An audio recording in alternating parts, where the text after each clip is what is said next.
सहाय्यक कामगार आयुक्त कार्यालयात बांधकाम कामगारांची ओळखपत्र दिले जाते।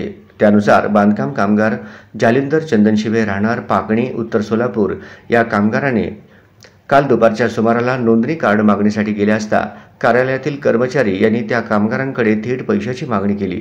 तेव्हा सदर कामगार थेट सहाय्यक कामगार अधिकारी गायकवाड यांच्याकडे धाव घेतली आणि आपले कर्मचारी पैसे मागत आहेत, माझे ओळखपत्र देण्यासाठी कामगार पैसे मागत आहेत, आपले कर्मचारी पैशाची मागणी करीत आहेत अशी तक्रार केली। त्यावरून सहाय्यक कामगार अधिकारी गायकवाड साहेब व त्या ठिकाणी उपस्थित असलेले कामगार सेनेचे विष्णू कारंपुरी महाराज व त्यांचे सहकारी त्याचबरोबर सामाजिक कार्यकर्ते या सर्वांनी त्या कर्मचाऱ्याला याबाबत विचारले असता तो कर्मचारी उलट बांधकाम कामगाराला उद्धटपणे बोलून हाकलून देण्याचा प्रयत्न केला।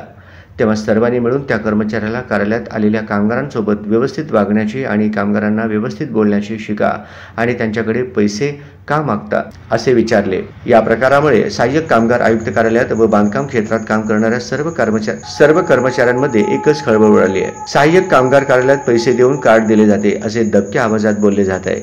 आमचे चॅनलचे प्रतिनिधी श्रीनिवास बोगा, कॅमेरामन गुरुनाथ कोळी यांचा एक विशेष रिपोर्ट।